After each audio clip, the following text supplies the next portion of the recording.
don't know. It's time for questions from the audience. There's a mic that's being set up right in the middle of the aisle for anybody who has a question. But I think maybe we should just take requests, and you can just keep playing. We have a joke. We have a joke in the biz. $300 feelings. We have a joke in the biz. $300 feelings. Yeah. There we go. Didn't quite. Yeah, I know. Piggity boom. Where's my drummer? Can I ask a question without going to the mic? Sure, you've got a big, loud voice. It is really nice to hear something that isn't 4 on the floor and short, short, long, short, short, long. Wow. Okay. I agree. Western music. But I think the question I have is, I remember many, many years ago, I heard you once say that you learned how to play claves, but it took you 2 years. And I said, I'm sorry, it's 2 pieces of wood that you knocked together. What takes 2 years to learn? Oh, and what to say? The clave guys are the center of everything. And I wonder if you could talk about okay. clave. Larry. Well, at the workshop I was at, I mean that's where we started with these 2 sticks, which don't seem to work the way they're supposed to. Yeah, don't you wish?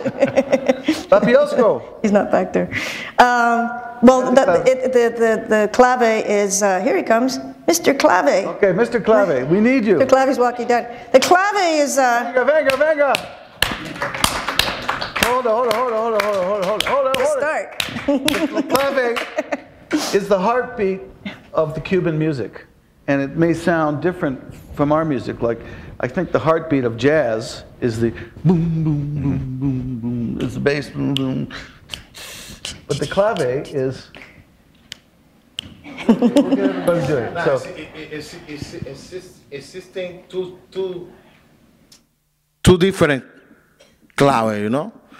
The first is in the son montuno, son, 3-2. It's doing like this. 1, 2, 3, 2, 2. Okay, so 1, 2, 3. For an example that everybody knows, let's go. Everybody knows Bunnett Social Club. What's the Chan Chan? Everyone knows Chan. Oh yeah, everyone knows it. Chan Chan. Where's the clave? Let's sing that. What is? Atoncero voy para Macaré. No voy para Macaré. Atoncero voy para Macaré. Everybody. Para Macaré.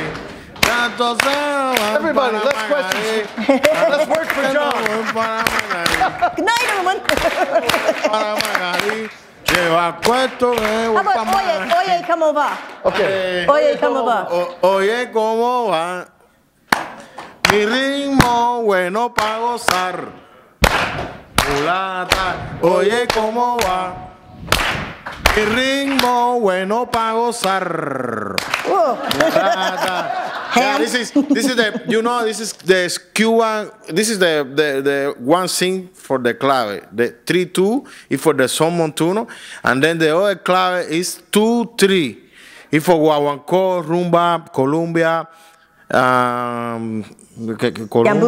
jambu. But that's the center of everyone. If you screw up the clave, you go to jail. And then rumba and conga too. It's like this. It's 2-3. The reverse and the another one, you know. But they're also 2 sticks, 2 wooden sticks. We have some on the side of our car. Unfortunately, I was pulled over near Kawartha Ice Cream a few months ago on the way up to Bancroft. It's like this. 1, 2, 1, 2, 3. 1, 2, 1, 2, 3. This is rumba clave. Pa, pa, pa, pa. So the rumba in the conga is doing like this.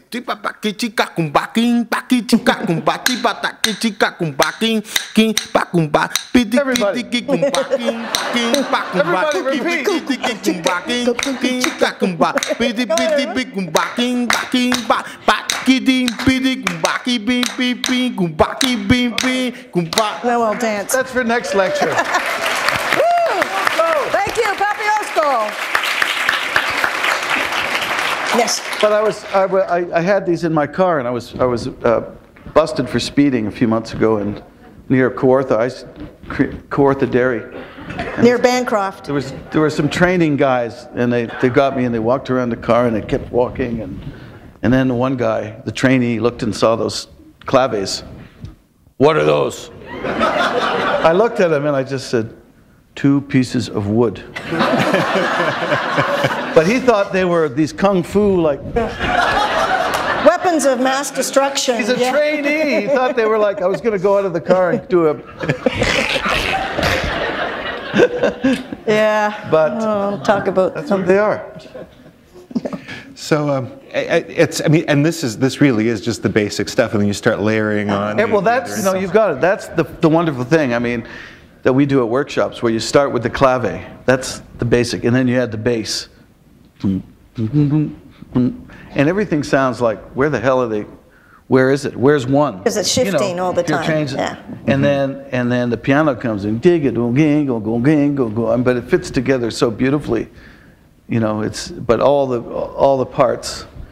It's different in our like with rock and roll and stuff. It's just go. Everything's on one. One. You say it took about 2 years to learn. Now, how long did it take before all of this sort of rhythmic work kind of became second nature? You know what, we were really jumping in from the get-go. I mean, because I have to say, for anybody who is interested in this music, you do have to jump in. I mean, you have to be studying all along, but you have to internalize it. So you have to start playing it, and you have to feel it. I mean, it helped a lot of the times. But we had one wonderful musician named Pancho Quinto who was in our group Spirits of Havana, older man, and he was great about rhythmic things, because he would like pat you on the shoulder, or he would make you do things with your feet before you did anything else. And if you can feel it in your feet or feel it in your body, then you can learn it. And I use that now when I'm teaching kids, like if it's 6-8, on their shoulders, I'll do the pulse and da da da da da da da da da, and so that because it's so abstract. Rhythm can be abstract, but it's natural too. Dance is really an important part of it. The way in the swing era, as Jane's mother would know. You were around before the swing era, right? Actually, we have a special presentation. We have a lot of surprises tonight, but Mary Bunnett is going to do her interpretation of African deity. Okay. But dance is so connected to the music, whether it's the folkloric music, even the jazz music, the salsa, the dance is so connected to everything. How we sort of lost that a little in our, modern music. Yeah, it's really not as much part of music here at all. I mean, you go back in Western music, and it's all dance music. Baroque music is all dance music. But yeah, it's kind of lost. And it kind of leads to my next question, while we're waiting for somebody else with a question, is if you really want to get this music into your system, I would assume that you can't really get it done here as well as if you kind of do a full immersion somewhere. You choose Santiago de Cuba or Havana. I think it helps, yeah. It helps because you're hearing, like you just said, you're hearing it everywhere. You're walking down the streets, everybody has their radio on. Even like the soap operas all have music within, like there's always music happening. And so you just start to, in fact, people say that Cubans walk in clave. They actually walk with that rhythmic thing, and I think it's true. So it certainly helps to immerse yourself. It's like a language. Yeah. Well, I think we've got a little bit more music. If there aren't any more questions. There are no more questions? My God. Oh, there is a question. All right. I was just wondering if you felt much of a pull towards Africa, like to check out the roots of it even further, like collaborations with West African musicians, that sort of thing? Yeah, absolutely. Most indubitably. No, we're planning on going to Ethiopia in the next couple of years and working with a friend on a project there. And we have another friend who you may be familiar with, the Jacko Bacco, who is building it's already halfway through building a school in Cameroon. And so we're planning on going with Jacko and helping him with fundraise for his school in Cameroon, in his hometown. So I would love to go to Africa. It was actually supposed to go a couple of years ago to the Congo, but that fell through, much to my mother's happiness.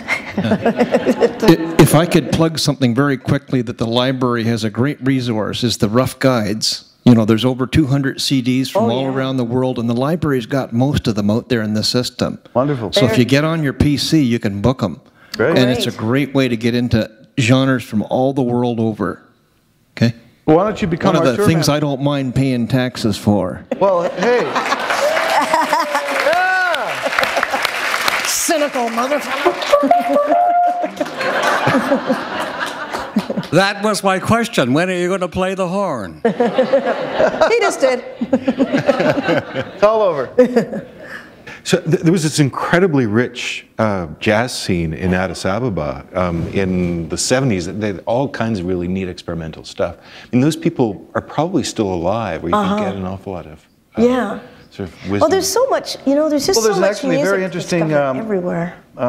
Program at Glenn Gould on February 11th, I think it is. Ethiopian music at Glenn Gould that Curated by Nadine McNulty, but what's her? Nadine McNulty is involved with Afrofest, and she's connected because in the last 20 years we've had so many more musicians. I mean, you talk about Cuba.